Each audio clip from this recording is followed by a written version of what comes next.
And Ranking Member Himes, where do you, first of all, you have suggested that that changes should be made. Are you confident that there can be some sort of agreement between a Republican House and a Democratic Senate on how to move forward, that this perhaps could be reauthorized by the end of the year?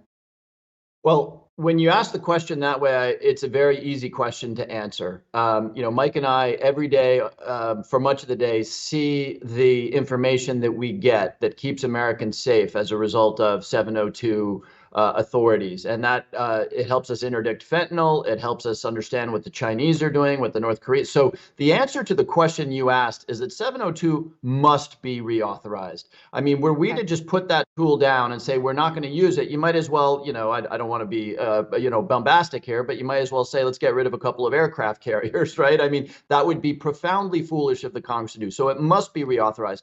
The only question is, what are the reforms that are necessary to get a majority in the House and 60 votes in the Senate for that to happen? I don't know that we know the answer to that question yet. I can tell you that the reforms live on a spectrum somewhere between what the FBI has already done, which has been really quite meaningful, is enough. I would tell you that some people are probably there. And then some people are very much in the camp of, the FBI shouldn't do U.S. person queries. Mike and I are starting the process now of, educating our respective members, broadly speaking, across the House of Representatives on the authorities, on the history here, on the reforms that have been made. So it'll be a little while before we know where you get a majority on that spectrum of proposed reforms.